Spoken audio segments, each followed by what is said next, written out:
Երբ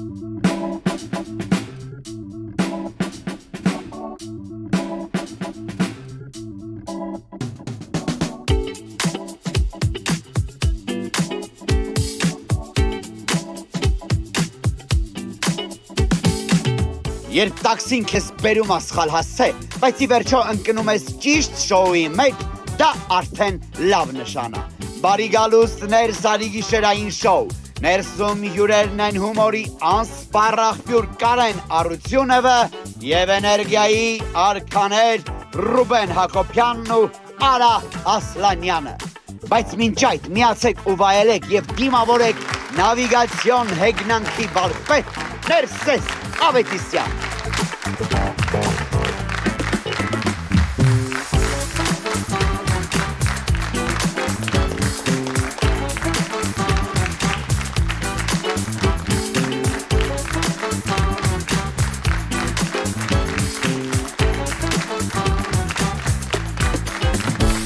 Բարի գալուստ Ներսարի, սա այն գիշերային շոուն է, որին մի ողջ շաբաթ սպասել եք։ Այո, այս 5 շաբթին եւս ամփոփիչ է եւ ուրախ։ Մենք եթերում ենք աշխարհի ամենալավ մայրաքաղաք Երևանից։ Հենց Երևանում ես հասկացա, որ նավիգատորը միայն տեխնիկա չէ, դա հույսի եւ վախի չափիչ սարքն է։ Ուրեմն, եթե թողնեմ քարտեզի հույսին, GPS-ը հնարավոր է ինձ տանի հեռուներ ու մեկ էլ հնարավոր է կանգնած լինեմ նոր-նորքի վերջում, մինչդեռ տունս Բաղրամյանում է։ Ուրախացնող մի բան կա, GPS-ն ինձ սովորեցրեց գնահատել V&M կոնյակի արժեքը, որ մոլորվում եմ միայն խանութների շրջակայքում կոնյակ գնելու համար։ Դե մեկ էլ նավիգատորի ձայներն եմ սիրում ու գիտեք մեկ ծանոթ ձայներ կան, հայերենն էլ, ռուսերենն էլ, միանգամից տեղն ես բերում թե ով է։ Ողջունենք Rutline-ին ու մեր նվագախմբին, շնորհակալություն, որ կրկին ինձ հետ ներսում եք տղերք, իսկ հիմա ժամանակն է գնալու դեպի Ներսարի բար։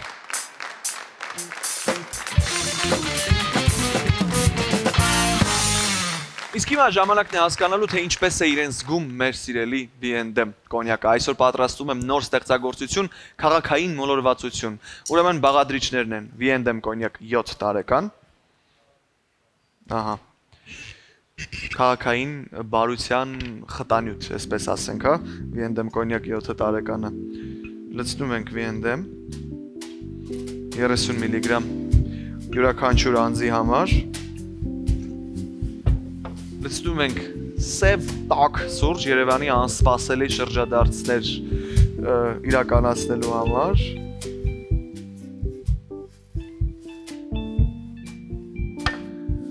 Եվ լցնում ենք բելիզ, որն իր կրեմային համը կհաղորդի տաք սուրճին ու կոնյակին, էլի յուրաքանչյուր անձի հաշվարկով 30 միլիլիտր։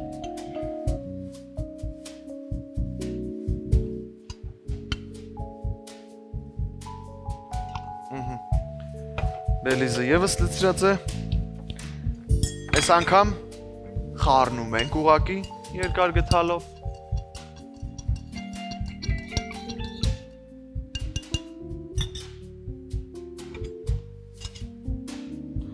Ու լցնում բաժակների մեջ, շատ հեշտ։ Ես ամեն 5 շաբթի եւ ուրբաթ ձեզ ցույց եմ տալիս Easy Mix կոչված կոկտեյլները V&M կոնյակի հիմքով, որպեսզի դուք էլ կարողանաք պատրաստել տանը, միացնել Armenia TV-ն ու հետևել Ներսարի գիշերային շոուին։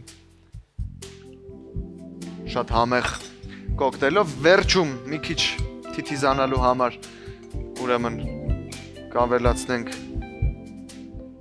նարնջի գեղևները, որոնք վստահ եմ կփոխանցեն ցիտրուսային հավ մեր սուրճային կոկտեյլին, որովհետև այս քաղաքը, ինչպես ասում են, չկտրած ձմերուկ է։ Ես անկապ չեմ ասում իրականում, Երևանը շատ տարբեր ռակուրսներ ունի։ Եթե մի օր որոշեմ հետաքննող լրագրող դառնալ, կգտնեմ ու ձեզ անպայման ցույց կտամ երևանյան գաղտնի կյանքը։ Եթե կենտրոնում այն հետաքրքիր է թվում, ապա Արվարձաններում տեղ-տեղ վտանգավոր է, բայց վստահ եմ, որ չափից դուրս հետաքրքիր է։ Բայց ես չգիտեմ երբ կդառնամ հետաքննող լրագրող, ուստի հիմա իմ հիասքանչ կոկտեյլը պատրաստ է եւ ես հայտարարում եմ դադար, որից հետո հյուրս կլինի ներսում։ Գնացինք։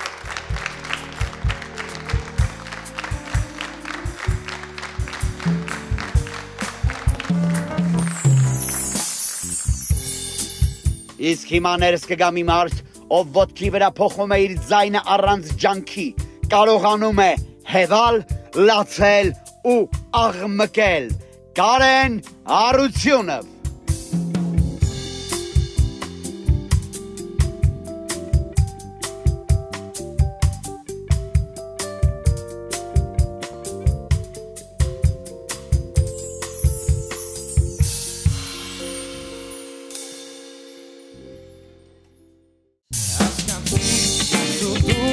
check me analu Imagine watch me back Just imanalu Nebuzer Nozer Kes yeshem dalu Genantu Inznitzeru Մենք վերադարձանք եւ իհարկե ժամանակն է մեր հյուրին դիմավորելու։ Նրա ձայնը մեզ ծանոթ է այնքան, որ վաղուց դարձել է հարազատ, իսկ ֆիլմի վերջում, երբ հասկանում ենք, որ նա հայ է, հպարտություն ենք ապրում։ Դիմավորեք Կարեն Հարությունով։ Ներս արի։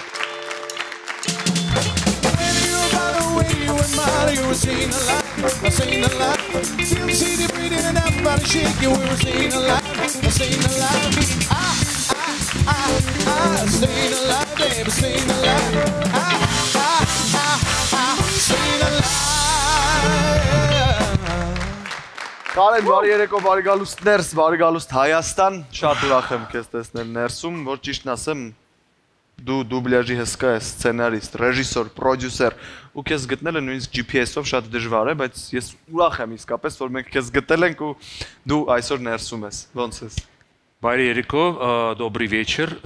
Очень рад здесь находиться. Спасибо большое, что пригласили. Yes, love him.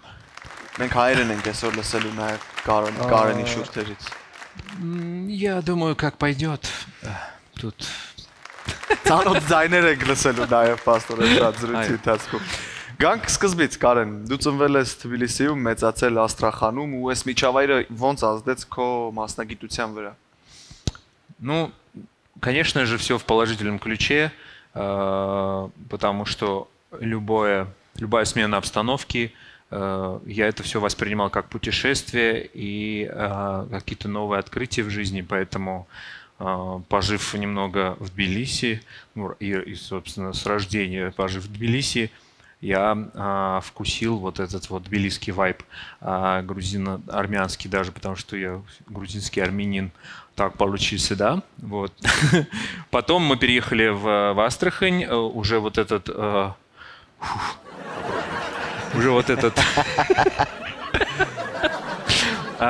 рыбно-икорный вайб,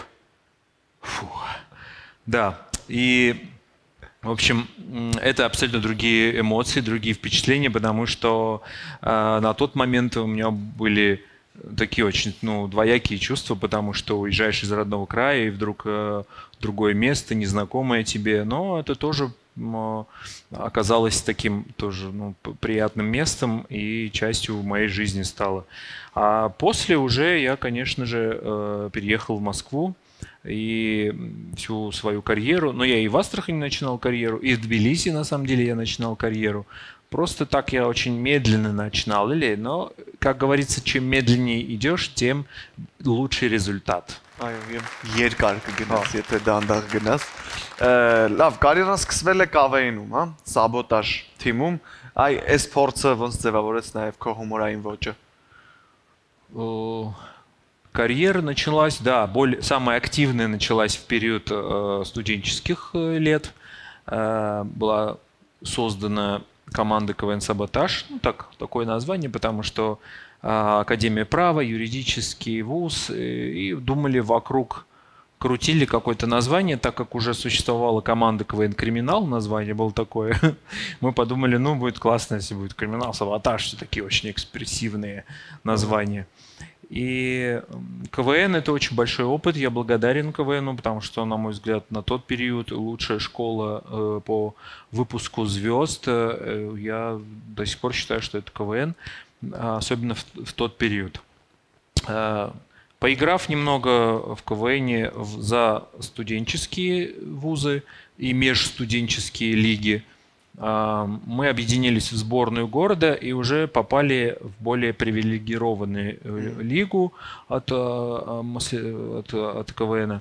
Это премьер-лига, и дальше там по ступеням выше. Это, естественно, цель всегда была попасть в высшую лигу. До премьер-лиги была межрегиональная лига в Пятигорске, в Краснодаре. Тоже очень приятные воспоминания. В общем, классно все было. Հետո գանք արդեն ուրեմն Movie Mood-ին, որ ստեղծվեց Movie Mood-ը, ձայնագրության ու կրկնօրինակման ստուդիան։ Այս նախագիծը ոնց սկսվեց ու ոնց ձայն զարգացավ։ Movie Mood изначально позиционировался как авторская группа. Я собрал ребят-единомышленников, которые со мной вместе писали сценарий. Мы собирались в одном таком уютном местечке, в кафетерии в центре Москвы, который находился прямо рядом с Красной площадью. И когда нас спрашивали: ребята, а где ваш офис, мы говорили: на Красной площади. Это очень всех привлекало, все хотели приехать к нам в офис, побывать в нем. Естественно, когда все видели, где мы сидим, я не терялся и продолжал играть эту роль и говорил: что хотите, закажите, любой напиток, еда, все принесем вам. Они говорят: ну, конечно, мы же сидим в кафетерии. И да, такие мы всегда все с юмором подносим и подходим. И после этого компания расширилась, стала производственной компанией, когда мы получили возможность снимать интересные программы, телевизионные программы, долгие истории. Мы снимали очень большой такой кулинарный путеводитель по России, ездили в разные города, снимали про местность, рассказывали про кухню. И это, соответственно, дало нам какой-то такой бэкграунд и багаж того, что вот мы уже можем создавать собственный контент. И после этого мы начали активно снимать, сами придумывать, предлагать телеканалам и различным платформам проекты и, условно, там, по правам как-то договариваться, продавать, сохраняя за собой право вето какое-то и какие-то просто авторские интеллектуальные права. Тем самым на сегодняшний день являемся правообладателями собственного контента, который мы можем также перепродавать по истечению срока. То есть это уже такая продюсерская. То есть я потихоньку со сценариста вышел в режиссеры, с режиссеров в продюсеры, и потом это объединилось в такое комбо, когда родился человек-оркестр. Мне кажется, родился он еще в Тбилиси, но... Да, простите за скромность. Կարեն, դուբլաժի դերասաններ նախագծի ձեր տեսանյութերը, վիդեոները շատ մեծ տարածում գտան ու շատ շատերը սկսեցին արդեն դեմքով ճանաչել ու իմանալ են մարդկանց, որոնց ձայները մենք լիքը լսել ենք մեր կյանքում։ Այս ոնց փոխեց ձեր կարիերան, ինչ փոխվեց, ինչ որ բան փոխվեց առհասարակ թե չէ նախ։ Да, это многое поменяло на самом деле, потому что до этого момента я пытался, как я и рассказывал, делать различные проекты, но сохранялся в роли такого, как бы закадра, больше продюсерский, как-то думал, да нет, пока не время там выходить, как-то собой заниматься и продвигать себя. Но потом, когда я понял, что это очень важно вообще в индустрии медиа, что когда у тебя есть имя, тебе проще дальше объяснять, доказывать и как-то убеждать коллег-продюсеров в том, что вот этот проект успешный. Потому что за тобой уже есть какой-то багаж, опыт, проект, который не стыдно показать и рассказать. И после этого я начал заниматься собой. И был такой период всеобщей пандемии, когда я подумал, что надо хотя бы начать петь. Я подумал, почему бы не петь? Я перевез домой компьютер, микрофон и решил, раз так особо работы нет, ничего нету пока временно, я попою. И вот тут я начал играться с этим микрофоном, проверять звуки, услышал себя в наушнике, сказал, какой приятный голос, почему я раньше так не разговаривал сам с собой, подумал. И после этого думаю, надо придумать какую-то импровизацию. И вот так это началось оттуда. На самом деле это закрепилось оттуда, а началось это еще раньше, потому что я в институтские годы, я помню, я включал музыку у папы в машине, тогда еще была такая отечественная машина, шестерка, и я помню, там такая магнитола была старая, я в ней включал кассета была. Для молодежи у нас были кассеты, да, такие вот бобинники, вот так, фломастеров, и пасек от этого раскручивали. Эта кассета, значит, на ней была запись группы Enigma, и у Enigma была дочерняя группа Эра. И особенность этой группы в том, что они исполняли такие медитативные треки, в которых падовая история, то есть падает, когда вот такой вот мелодика. Я на эту мелодику, да, что-то подобное, я на нее начал наговаривать текст. И у меня выдумались какие-то персонажи, там отец и сын на тот период, я помню. И они ходили друг с другом, общались под эту музыку. И я приезжал вот так вот во двор, там институтский двор, еще куда-то, включал на полную громкость, двери открывал, шестерки вот так включал, и выходил и выступал для всех. Но никто это не оценил тогда, потому что это было что-то неожиданное, новое, непривычное. И мне сказали, ну что ты ерундой занимаешься, прекращай. Но я верил, что это сработает. На тот момент я это отложил, но все равно внутри вынашивал. И спустя некоторое время это снова эмоционально у меня вот так вот активировалось. Я помню этот период, мы приехали с какой-то съемки, я сидел за рулем, мой брат снимал это на телефон. Сзади мои ребята-операторы просто ухахатывали со смеху, потому что я начал импровизировать под музыку историю про принца Арагорна. Вот. Многие, может быть, знают этот ролик. И этот ролик сразу мы выложили в сеть, он набрал очень много просмотров, просто нереальное количество за ночь.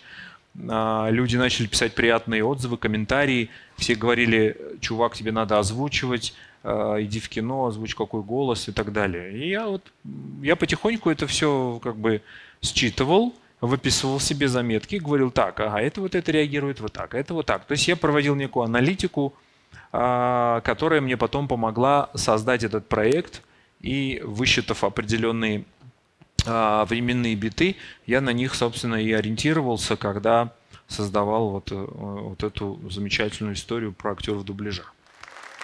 Հրաշալի։ Ամենից սկսվեց այդպես, կարող ենք ասել։ Да.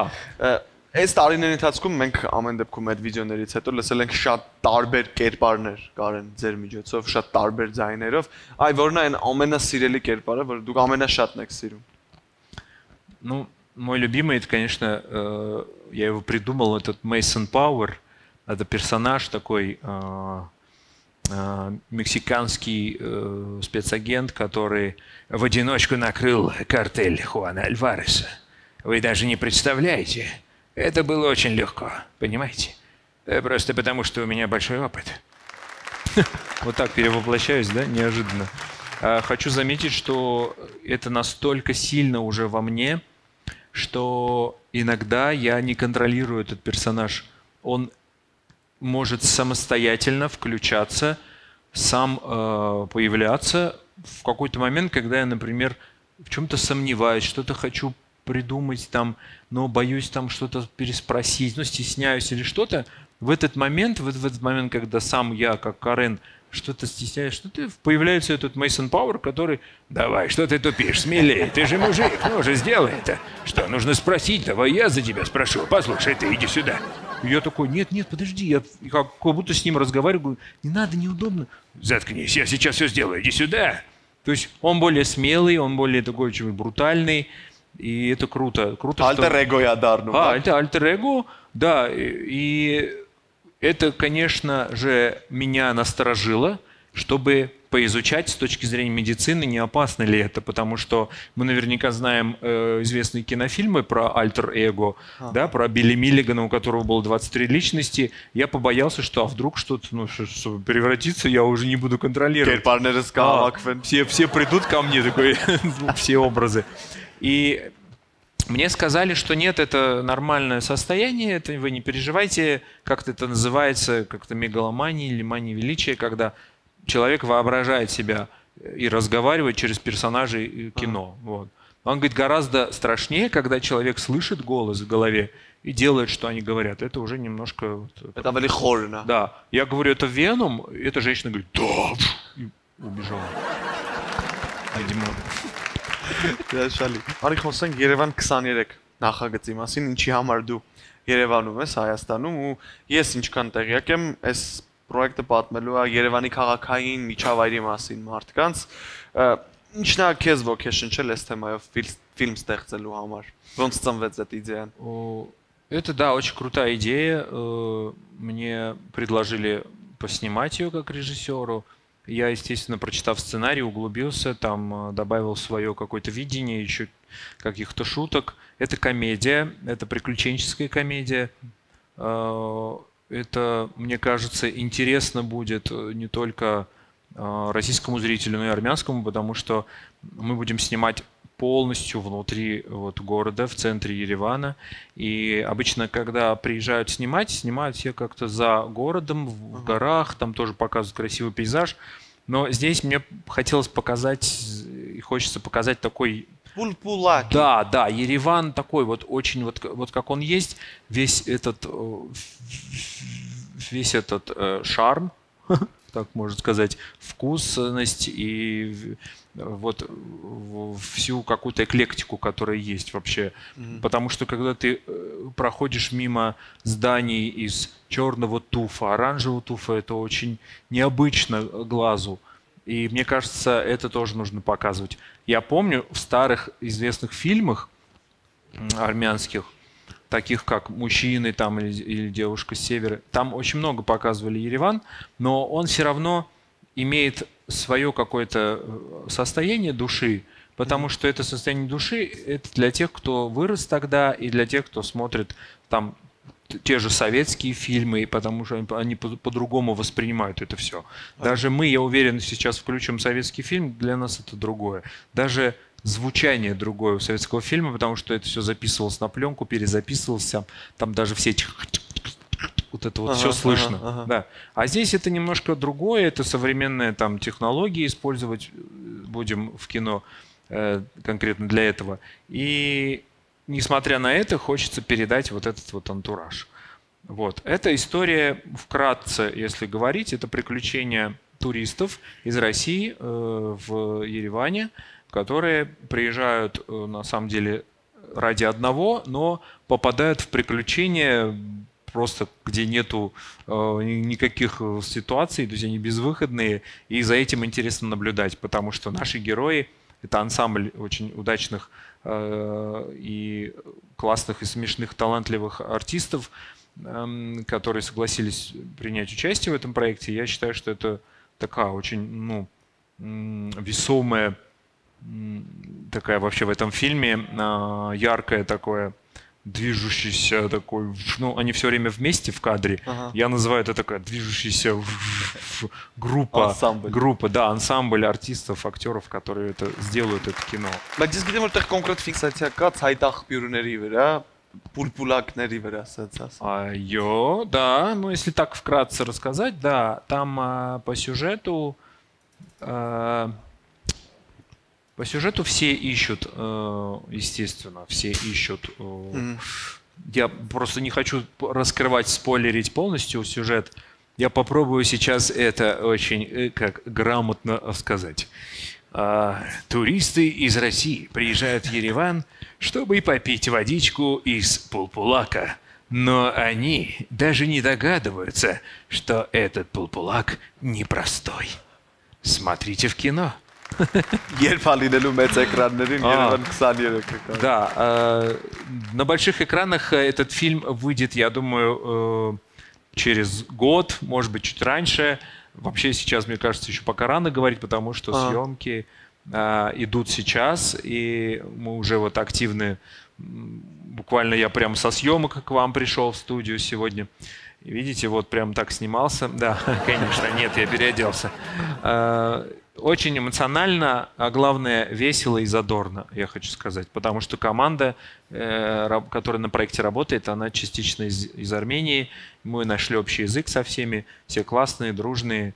И я желаю всем удачи. Նկարման ընթացքում եք հիմա, ոնց են անցնում նկարահանումները, որ փուլում եք արդեն? Все хорошо, у нас была там очень активная подготовка.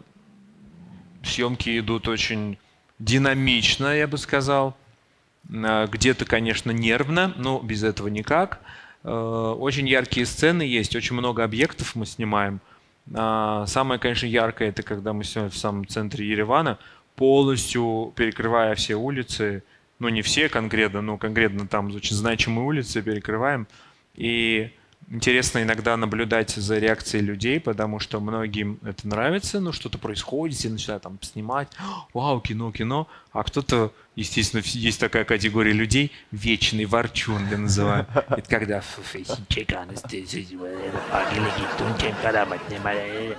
Да, но это тоже надо, это тоже приятная реакция, и мы всегда приветствуем такое.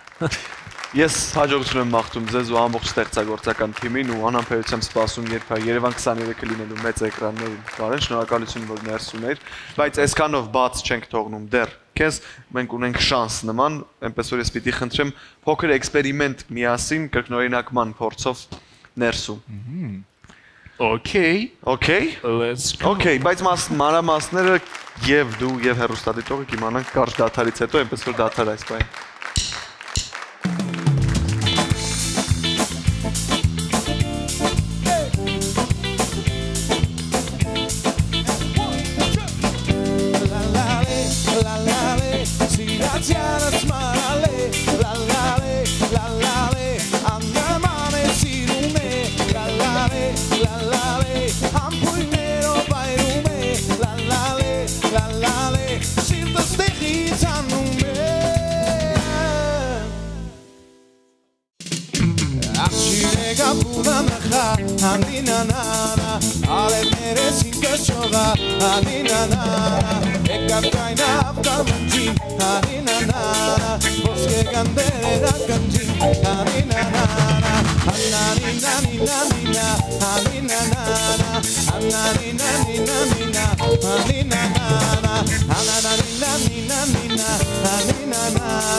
Մենք վերադարձանք, շարունակում ենք Ներսարի գիշերային շոուն եւ հիմա ժամանակն է Կարենի հետ անցնել իմպրովիզացիոն խաղին, որի մասին մենք արդեն խոսեցինք դաթարից առաջ։ Խաղը շատ պարզ է, Կարեն, մենք առանձնացրել ենք 3 ֆիլմեր, որոնք դու պիտի ուղղակի քո ձայնով արդեն կրկնօրինակես։ Իրավիճակները մենք մտածել ենք քեզ համար, կարող ես միանալ այդ իրավիճակին, կարող ես փոխել ցանկացած բայից եւ դու կուզես։ Օրինակ առաջին ֆիլմը մենք առանձնացրել ենք Ամփարունակ սրիկաները ֆիլմը, աշխարհի ամենալավ ֆիլմերից մեկը, վատ բանի մասին պատմող։ Մենք այստեղ մտածում ենք քեզ առաջարկել, որ դու պատկերացնես, թե Բրեդ Պիտի կրկնօրինակող արտիստը եղել է Գարիկ Մարտիրոսյանը։ Օրինակ։ Okay. Փորձենք։ Կեսից կարող ենք փոխել այն տարբերակով, որով դուք պատկերացնում եք։ Послушай, Фриц, это очень смешно то, что ты делаешь, но послушай, я тебе очень хочу сказать, такие номера у нас просто не работают, понимаешь? То, что ты хочешь сделать, это не смешно. Еще раз говорю, не смешно. Хотя ты знаешь, ты можешь свои шутки отправить. Послушай, я тебе просто скажу, у меня жена сейчас ведет блог свой, очень смешные шутки пишет. Ты можешь отправить свои шутки ей, это ей вообще зайдет. Она выставит, знаешь, у нее какая аудитория больше, чем у меня. Вообще ее сейчас больше узнают, чем меня. Я тебе сейчас покажу ее ник, вот посмотри. Вот это ее, видишь, вот здесь, вот сюда отправь на эту почту, вот. Вот сюда отправишь на эту почту. Это очень смешно, что я на карте почту показываю. Да, посмотри, вот. Ты думаешь, что я куплюсь на это? А? Ладно, не сработало. Я думал спародировать известного юмориста Гарика Мартиросяна, но не прокатило, ты меня раскусил, Джонни. Давай так. Я раскрою все карты перед тобой. А ты мне раскроешь свои. И... Yes.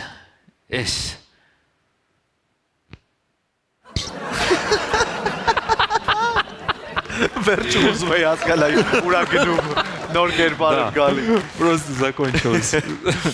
Блин, ну это смешно, нам надо потом это подложить. Ես պետք է նայել։ Հաջորդ ֆիլմը մենք առանձնացրել ենք դասական ֆիլմերից Կնոջ բույրը, լեգենդար Ալ Պաչինոյի տեսարան։ Просто մենք որոշել ենք Կարեն խնդրել քեզ, որ դու սկզբում էլի գոնե պատկերացնես, որ Ալ Պաչինոյին կրկնօրինակում է Միշա Գալուստյանը, ու մենք լսեինք այդ տարբերակով, հետո էլի ինչ կուզես։ Аль Пачино, Миша Галустян. Լավ դուետ, լավ կոմբո է։ прекрасно. Ну давайте попробуем. Գնացինք։ Хоп. Ты знаешь, я что подумал? Что ты тут? Не надо мне это. Принеси мне нормальный напиток, принеси. Что ты делаешь? Юж! Подожди, слушай, что... Пожалуйста, принеси нормальный напиток. Я сколько раз буду повторять, что одно и то же место смотрю? Может быть, вы хотите камацмацон? Что? Камацмацон. Ты... Нет, вот, видите, у нее в бокале. Она ест камацмацон. Я никогда не пробовал камацмацон. Слушай, ну ты мне мацун. Что-нибудь принеси, давай выпьем. Может быть... Этот кадр все время соскакивает, я не могу в липсинг попасть. Что такое это? Что за видео дали мне? Մենք մոնտաժելու թողել ենք միայն Կարուսյանի հատվածները կարը։ Да, прекрасно. Այս էլ է պետք նայել հաստատ։ Եվ վերջում եկել ենք հայկական կինոարտադրություն երջանկության մեխանիկա ֆիլմից հատված։ Չենք որոշել ոչ մի կերպար, այստեղ թողնում ենք լրիվ ազատ իմպրովիզացիայի դաշտում։ Так, попробуем. Вообще уникально, мне кажется, да, любой армянский фильм или сериал сделать в дубляже. Դե այս տարբերակում մենք քեզ ներկայացնում ենք երջանկության մեխանիկա մինի սերիալի տարբերակը Հրաչ Քեշիրյանի նկարահանած, որտեղ հենց ես էլ խաղում եմ այդ կերպարը։ Окей. Тамара Александровна.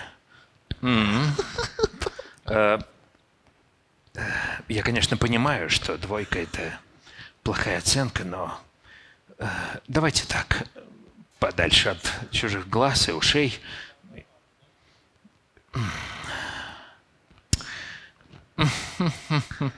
В общем так, я решил, что для пересдачи мне необходимо будет... Вот, я... О, синий свет. Да, просто, знаете, каждая оценка, она ведь имеет свой цвет, и я подумал, что если синий, значит 5. Я сейчас сниму майку. Что ты такое говоришь?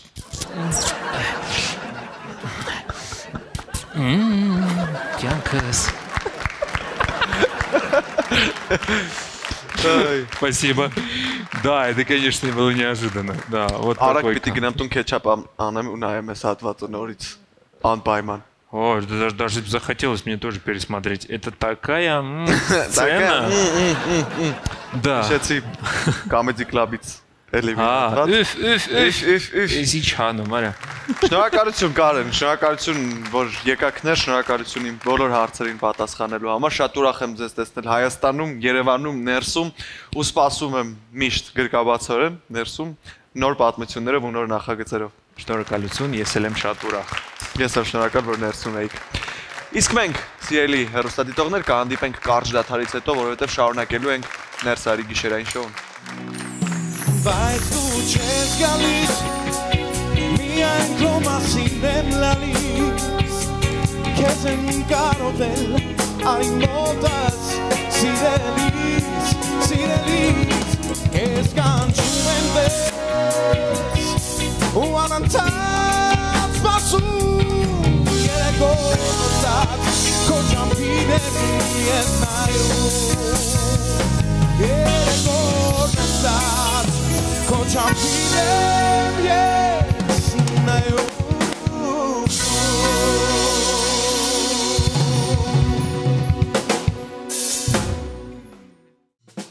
Աշխարհը ման է մեկել, էլի մոտդ է մեկել, սևաչերը քո չեմ մոռացել Աշխարհը ման է մեկել, էլի մոտդ է մեկել, սևաչերը քո չեմ մոռացել Ցավը տանեմ, թե պայտոնս չնստես, մոտս չգաս չսիրես, մենակ կմնամ ես առանց քեզ, թե պայտոնս չնստես, մոտս չգաս չսիրես, մենակ կմնամ ես առանց քեզ Եթերում արևը ներսում հիանալի խորագիրն է, հայը միշտ արևից էր լիցքավորվում, ուղղակի նայում էր արևին։ Հիմա տեխնիկան առաջ է գնացել, նայում է վահանակին։ Իտալ Սոլարն այնքան կայան ունի, որ եթե հանկարծ արևը չերիքի, արդեն իրենք են սփռում լույսը։ Ներս հրավիրենք Իտալ Սոլար ընկերության համահիմնադիրներ Ռուբեն Հակոբյանին եւ Արա Ասլանյանին։ Ներս եկեք։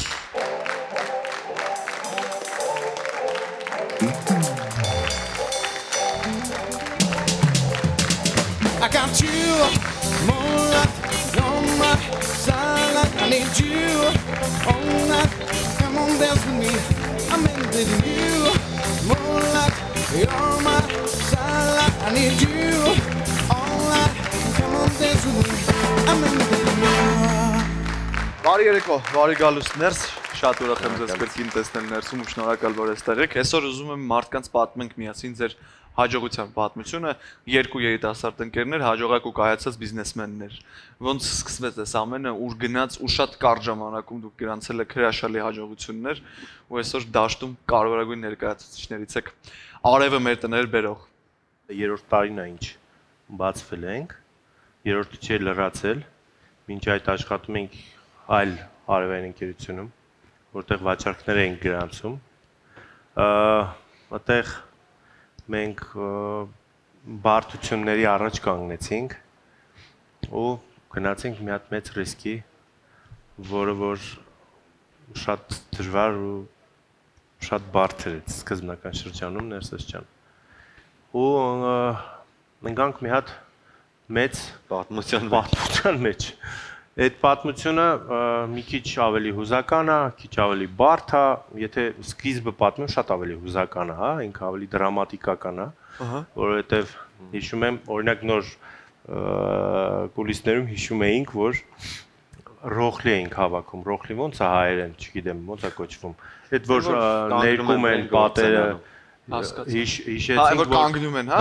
հիշեցինք, որ մարդ չունեինք երկուսով այդ հավաքում էինք իրար վրա, հիմա պիտի բարձրանանք, մեկը մեկին պիտի բարձացնի ներքի պատը, որովհետև օֆիսում նախ օֆիս չկար, բետոնային ցածկ էր, շատ դժվար էր, այսինքն այդ ռեմոնտից սկսած, այդ վերանորոգում ամբողջ ծավալային վերանորոգումից սկսած, այդ ցեխերի ներքերի մեջ հենց այդ ստարտափը կարելի ասել այդ դժվարին փուլում է եղել, բայց շատ լավ էր, որովհետև այդ դժվարությունները հենց ուշ տվեց ու հենց այդտեղ առաջ գնացինք եւ ժամանակի ընթացքում հասկանում ես, որ այդ դժվարությունները եթե չլինեն, դու հաջողություններ շատ կամ կգրանցես կամ շատ դանդաղ կգրանցես։ Այո։ Եվ վերցրել ենք այնպիսի բաներ, որ հաճախորդները այսա են ուզում, այս product-ն են ուզում, այստեղ լուծումը այս ձևով է պետք տալ, այն ձևով է պետք տալ, այդտեղի լուծումներն էլ ենք նստել մտածել, որովհետև նոր կամփանիին վստահելը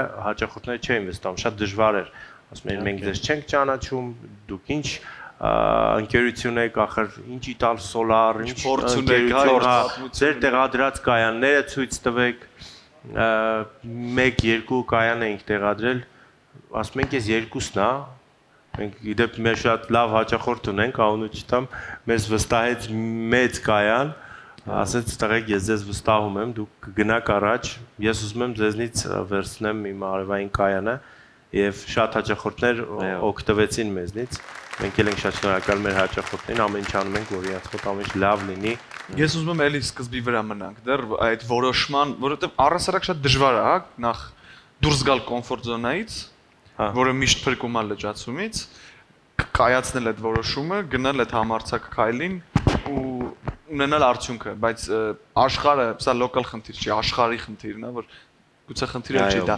Հասարակությունները առհասարակ սովորեն երևի տենց կոդովել ծնվում ենք մենք բոլորս, որ պետքա քիչ ամբողջ լինել, գլուխը գալ լինել, ռիսկերը եւ այլն, բայց միշտ շամեն մարդիկ, ովքեր ունենում են համարձակություն ձերբազատվելու լճացման ջիրաններից, կայացնելու որոշումը ու գնալու այդ քայլին, ու դուք այսօր հրաշալի օրինակ եք սրա համար, որպեսզի մարդիկ, ովքեր մեզ հիմա դիտում են էկրաններից այն կողմ, վստահ եմ, որ շատ երիտասարդներ են մեզ նայում, շատ ինֆորմացված, շատ ինտելեկտուալ, բայց ովքեր ճանապարհը չեն գտնում, հա, ինքնարեալիզացման, ուղղակի ամեն օր ֆիքս աշխատավարձով գործի գնալուց բացի վստահ եմ, որ շատերն ուզում են այլ բաներ փորձել իրենց կյանքում։ Դա էլ է ճանապարհներ, պետք է աշխատել, պետք է ֆիքսնել, ստանալ ամեն ինչ էլ պետք է անել, ուղղակի ժամանակի ընթացքում, երբ որ մարդը հասնում է մի կետին, որտեղ ինքը պետք է արդեն ուղղակի պայթի ու իր համար պետք է պայթի։ Այդ ժամանակին պետք է մարդը իր գիտակցությամբ, իր խառնվածքով հասկանա ինքը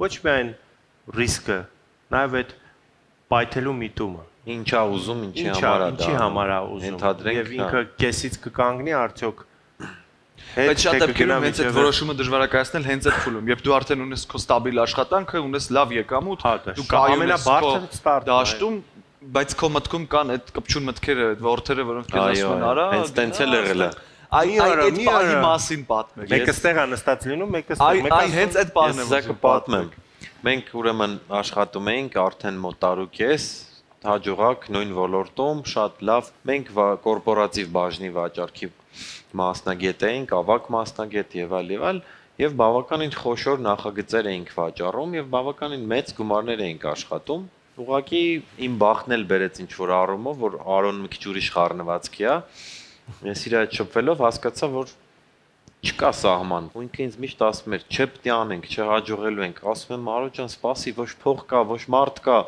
Մի հատ հասկանանք այդ ներդրումը որտեղից։ Ասես դու նստի բիզնես պլանը գծի, ես ներդրումը կճարեմ։ Ու տենց էլ եղավ, հա։ Տենց էլ եղավ ու բավականին դժվար էր։ Ես մի պահ տատանվում էի, չգիտեի ինչ անեի, թողեի ես գործս, գնայինք, հաջողելու ենք, չենք հաջողելու, բայց նաև մեր ընկերությունը օգնեց։ Մենք միայն գործընկերներ չենք, մենք ընկերներ էինք բացի դրանից։ Դες մարդը ինձ այնքան թևութիկունք եւ ուժ տվեց, որ ես հավատալով իրան, տեսնելով իր մեջ այդ եռանդը, որոշեցի ինքս փոխվեմ, վստահ եմ ընկերոջս եւ ինչպես տեսնում։ Բայց խառնվանք իրար։ Սա ստացվեց։ Արդեն խառնվել է իրար, սա, որովհետեւ օրինակ Ռուբը ավելի դրսի պատվերներ, տեխնիկական բլոկ, ավելի թե իր կրթությունը, թե իր ամեն ինչով ինքը ավելի տեխնիկական բլոկն է, ես ավելի մարքեթինգ, վաճառք այդ բլոկն եմ։ Հիմա խառնվել ենք իրար։ Դու տեխնիկական։ Հա, հիմա արդեն խառնվել ենք իրար ու եկել ենք այն լեվելի, որ մեկս ավելի է զուլված այդ աշխատանքը ու հաջողության ասեցիր, որ նաև Ներսես ջան թող երիտասարդները տեսնեն եւ հաջողությունը փնտրեն, հաջողություն կարա մարդը մենակ էլ գրանցի եւ գրանցում են մարդիկ, բայց ցույց տվեց փորձը, եթե երկու տարբեր ուղեղով բևեռներով մարդիկ կարան խառնվեն իրար, ստանան մուլտի մի լավ պրոդուկտ եւ ներկայացնեն եւ ազնիվ ներկայացնեն, այդ կամպանին չի կարա չհաջողի, բացառվում է չհաջողի։ Նախ ես շատ ուրախ եմ, որ դուք գրանցել եք այդ հաջողությունները, ու այդ հաջողությունները գրանցելուց հետո ձեր հայացքներն այսպիսինն են, հա։ Հենց հիմա դե լավ է որ չի փոխվեն, հա։ Հայացքները որ ես տեսնում, այդ շատ կարևոր է ամեն դեպքում, վստահ եմ ու որ նաև վստահ եմ այդ էներգետիկ կուտակումը միշտ հետ է գալի տիեզերքից մարդուն ու այս լուսավոր էներգիան որ դուք մինչև այսօր ունեք ձեր մեջ, վստահ եմ որ ձեզ շատ օգնել է այդ ճանապարհին, բայց գուցե էլի եղել են օգնող ու խանգարող հանգամանքներ, կուզեմ այս բարդ որոշումների ու անցումային շրջանի ընթացքում պատմեք ձեր ընտանիքի անդամների եւ ձեր շրջապատի մարդկանց ռեակցիաների մասին, որտեղ դուք գնացել եք կտրուկ որոշման, արդյոք ձեզ աջակցել են, թե մարդիկ եղել են, որ շատ թերահավատորեն են մոտեցել, որտեղ էլի մարդկանց համար, ովքեր հիմա մեզ նայում են, ավելի երիտասարդ տարիքում կողքի կարծիքները, հարազատ մարդկանց կարծիքները կարող են ավելի մեծ ազդեցություն թողնել ու երբեմն փչացնել նաև այն ինչ որ սպասվում էր այդ մարդկանց։ Ձեր կյանքում ոնց եղավ այս этаպը եւ ձեր կյանքի մարդիկ։ Մեր մոտ ընկերներ ունեինք, որոնց հետ աշխատում էինք, մի քանի ընկերներ ունեինք, որոնք ուղղակի եկան։ Ասին մենք ձեր հետ պետք է աշխատենք, 4-5 լավ ընկերներ ունենք, որոնց հետ աշխատում ենք մինչ օրս։ Թիմը հավատաց, այո մարդիկ կային, որոնք որ չէին հավատում։ Շատ մարդիկ, դե նորմալ է, դա բնական է, որ պետք է չհավատան, ախր իրանց էլ մեղադրելու չի։ Տեսնում են, գնում ես միտեղ, որտեղ որ լիքը շուկայում ամեն ինչ կա, լիքը խնձոր է վաճառվում, դու էլ ես ուզում վաճառես, չէ՞ որ վաճառքը նաև ինչ-որ չափով ինքը իրանից, բայց կային մարդիկ, Ռուբենի հետ շատ լավ բան ենք պայմանավորել, կհիշի երևի, ասում ենք ով եկավ այս պոեզը նստեց, այս պահին, Թող նստի։ Ինչե վերջ մեր հետ է։ Ինչե վերջ մեր հետ է։ Պոեզը հետո գնալու է։ Եվ տենց էլ եղա, պոեզը գնաց։ Հետո շատերն են ուզում գալ։ Այո, այո։ Հիմա տեղու դաթար չկա, հավատացեք։ Մի արժանանակ ասեմ, որ շատ բարդ է տնեցիների մասով, ընտանիքների մասով ինձ թվում է մեր ընտանիքները հավատացել են մեզ։ Ես այդ խորին համոզմամբ եմ, որ հավատք ասել եմ, որ կարող եք, որովհետև շատ պինդ էինք կպել այդ գործին, շատ պինդ, գիշեր ցերեկ։ Հիմա դուք որպես երիտասարդ, բայց կայացած բիզնեսմեններ ինչ խորհուրդ կտաք այն մարդկանց, ովքեր մեզ դիտում են հենց հիմա էկրանից այն կողմ ու ունեն մտքեր, ունեն երազանքներ, հավատում են իրենց երազանքներին, տեսնում են թե ինչքան ռեալ են դրանք, բայց ինչ-ինչ պայմաններով համարձակությունը գուցե չի ներում կամ կողքի մարդկանց ներազդեցությունը չի թույլ տալիս գնալ հենց այդ որոշմանը, հա, որ վերջ ես հենց հիմա դնում եմ նոր կյանքի սկիզբ։ Այո։ Ես իմ օրինակով ես հենց եղել եմ այդ ձեր ասած ջահել երիտասարդը, որը միշտ վերլուծել է, եկել է ինչ-որ կետի, բայց այդ կետից ավել երբեք չի գնացել։ Իրական ինչ-որ գործողությունների չի գնացել եւ ես այդ դրա միջով անցնելով տեսա այն բանը, որ Արոնից տվեց, այն հավատը, այն դուխը, այդ էնտուզիազմը, այսպես ասած, որը որ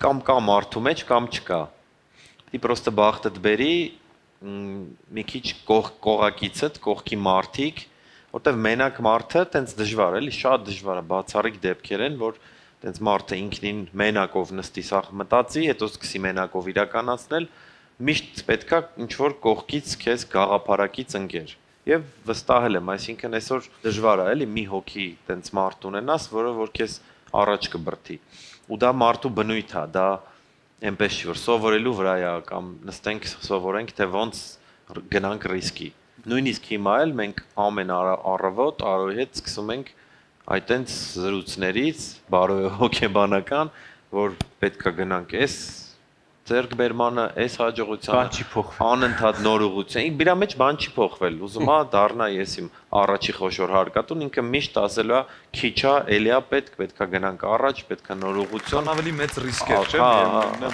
Ավելի այդ մարդու տեսակ է։ Ինձ թվում է դա մարդու տեսակ է, որը կամ կա ի վերուստ տրված, կամ դժվար է, էլի, տենց պրոստը նստես պարապես։ Բայց ինչի բավարարվել։ Հա, ինքը միշտ է դա ասում։ Ասում եմ, տենց թիվ կա, մի հատ ինձ այդ թիվն ասա, որ այդ թիվը քո համար բավարար է, ֆիքսենք այդ թիվը, հասնենք այդտեղ հանգիստ ապրենք, ասում եմ, չկա տենց թիվ։ Ասում եմ, ոնց չկա։ Ասում եմ, այո, պես պիտի գնամ միջև վերջ, ասում եմ, վերջի կանգառը որտեղ է։ Չկա կանգառ, ասում եմ։ Իլոն Մասկը ասենց ասենք։ Չէ, իրոք ֆենոմենալ մարդ է այդ առումով, ու ես այդ տեսնելով սովորել եմ ու փոխվել եմ, դրա համար խորհուրդ եմ տալի մեր երիտասարդներին փորձել այդ ամեն ինչը վերլուծելով հասկանալ, որ մարդու ամենակարևոր հատկանիշը փոխվելու ունակ լինելն է։ Մի պարզ օրինակ բերեմ։ Աշխատակիցներից մարդ կա, մարդիկ։ Ունենք մեքենայի խնդիր ունի։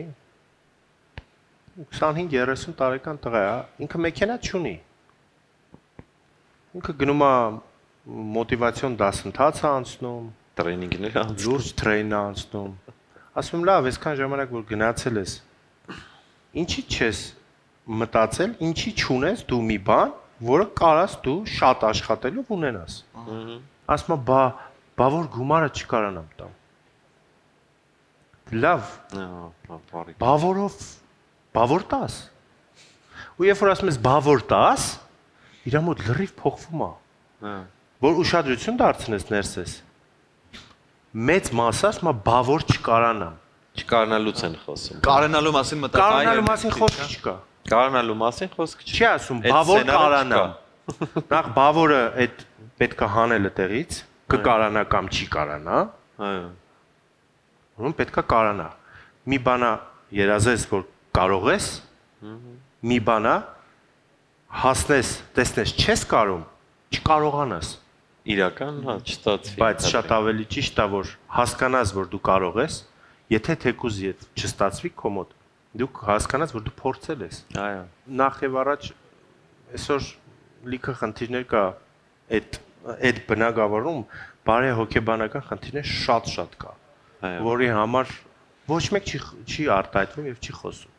որ մարդիկ նույն տեղում պետք է չմնան, չի կարելի նույն մեր աշխատակիցները թեկուզ Եթե ինչ-որ ժամանակ մեր աշխատակիցները չնայած լավ գիտեն ինչի մասն է խոսքը, որտեղ մենք շատ ստաբիլ ենք իրանց հետ մերոնք, հա, ես մերոնք կարամ ասեմ։ Օրինակը չի, կոնկրետ ասում ամեն օր մեկ։ Ես ամենօրյա ռեժիմով եմ աշխատում եւ տարբեր հաթաթ խոսում եմ։ Ու մարդկանց հետ խոսալուց նախ լիքը մարդ փոխվել է, շատ է փոխվել, բավորներ չկան հաստատ եւ մարդիկ փոխվել են որովհետև հասկացել եմ, որ մի հատ կարողանալուց հետո, ստացվելուց հետո, մյուսը կարողանում են անել։ Շատ ավելի հեշտ։ Միանշանակ որոշում կայացնելու կապված, որոշումը կայացնում է գիշերը, որ պետք է առավոտը գնա մարզվի, ոնց որ մենք մարզվում ենք արդեն։ Գիշերը կայացնում է որոշումը, առավոտը չի գնում։ Բայց գիշերը որոշում ունի ինքը արդեն սա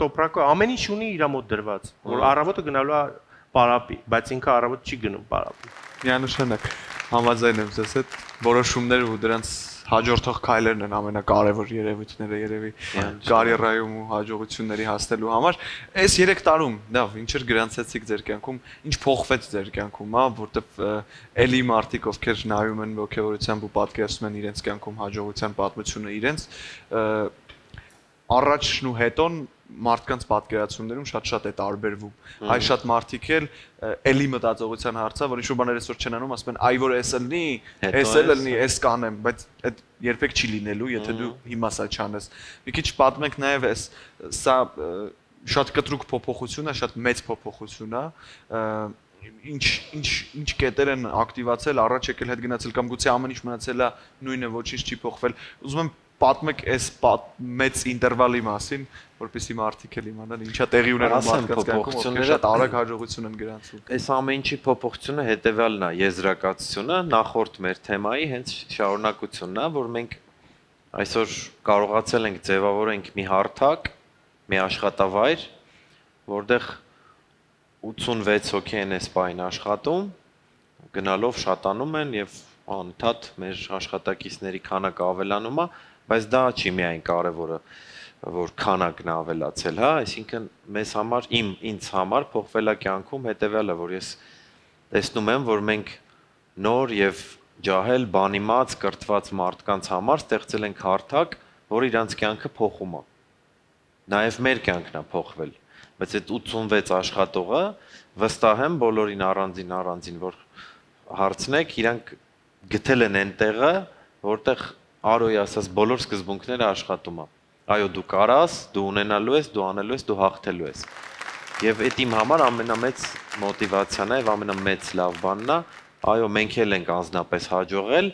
բայց միայն անձնական հաջողելով չի ավարտվում կյանքը, դու պետքա քո հետևից տանես մարդկանց, համախոհներ եւ այլն, այո, որ մարդիկ այսօր ձեռք են բերում բնակարան, մեքենա, ինչ որ մի հաջողություններ են ունենում, մենք միայն այդ պահին ենք ուրախանում, որտեվ հասկանում ենք, որ այդ ամեն ինչը ծառայում է նաև մարդկանց առաջ գնալուն, բարեկեցությանը, լավ կյանքին, եւ ինձ դա է մոտիվացնում, որ անընդհատ այդ ամեն ինչը ընդլայնենք, որ մարդիկ կարողանան գան եւ գտնեն իրանց համար այդ հարթակը, որի միջոցով գնան առաջ։ Միանշանակ, ինչ հաճելի է, չէ՞ որ լավ բան ես անում, լավ բանի համար ես նաև ջանք ու էներգիա ծախսում։ Այո, մասնավորապես այն ժամանակ, երբ գիտես, որ մարդու մեջ խնդիր կա, ու այդ լավ քայլից մարդու խնդիրը կարաս մեղմացնես կամ վերացնես։ Եթե խնդիրը վերացնում ես, ամեն ինչ շատ լավ է լինում։ Գործատուն շատ կարևոր է, որ խնդիր բացահայտող լինի։ Եթե դու խնդիր բացահայտող չես, խնդիրները 3x-ը կդառնա 10, հետո 40, 50 եւ կմեծանա։ Եթե դու խնդիր բացահայտող չես, ոնց որ կոպիտ շատ կընչի ներսեջա, ոնց որ վատատես լինես մի կողմից որ նայում ես։ Ռոբա ասում, վատատես ես ասում, վատատես չեմ, ընկեր խնդիր ենք ման գալիս, այսինքն մենք հա ուզում ենք խնդիր ման գանք, որ խնդիր չդառնա, որ չմեծանա խնդիրը, որ խնդիրը որ մեծանում է, այդ լավը սկսում է չերևալ, քո լավ գործերն է վատ երևում, Շնորհակալ եմ եւս մեկ անգամ, որ պատասխանեցիք համբերատարնորից իմ բոլոր հարցերին։ Ես էլ անձամբ շատ ողջևորվում ու ուրախանում եմ ձեր պատմությամբ ու շատ մեծ հույս ունեմ, որ մարդիկ, ովքեր մեզ էկրանից այն կողմ դիտում են ու ունեն իրենց բիզնես նպատակները, պլանները կամ գուցե ուզում են իրենց կյանքում որևէ շրջադարձային փոփոխություն ունենալ, մեր խոսակցությունը մեծ հույս ունեմ, որ նրանց համար մոտիվացիա կլինի հենց ձեր օրինակով։ Եվս մի անգամ շնորհակալություն։ Շնորհակալ ներսում եք, կհանդիպենք մյուս շաբթի սիրով։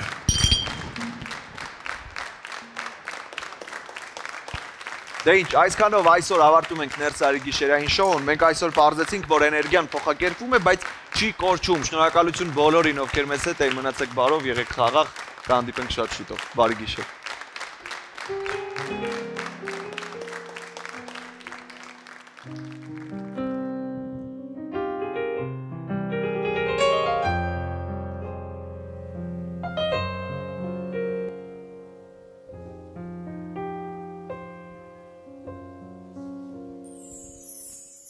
Գրքում լուսացրել եմ հազար գիշեր, որ իմ սրտում թողել են ջերմուշեր։ Ես ու դու ախր շատ ենք նման իրար, իմ ու քո հոգում կա մի աշխարհ,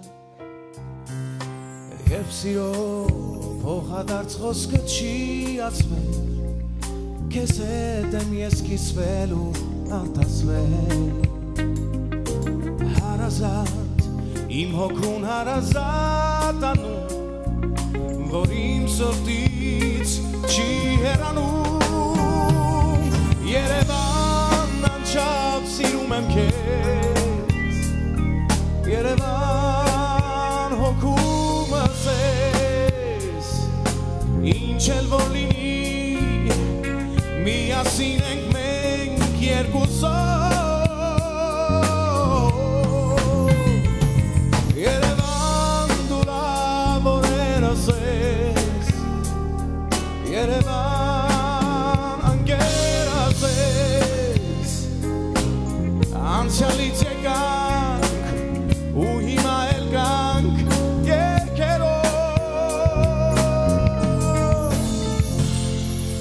բայց երկնքի տակ դու սիրո հավեր քաղաք,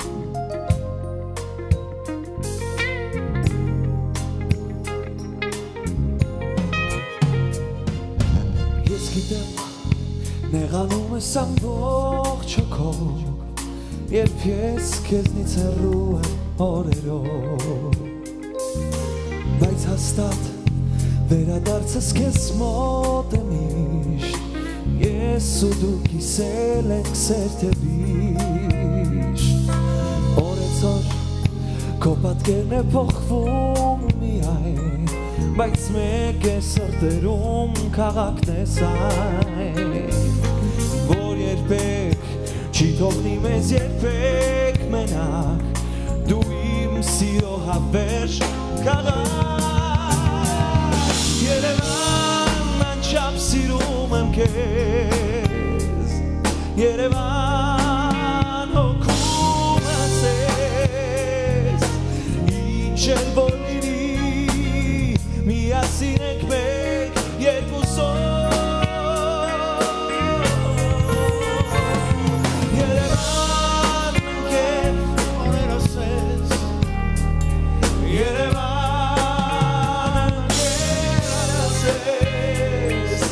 Անցյալից եկան ու հիմա էլ կան երկերով,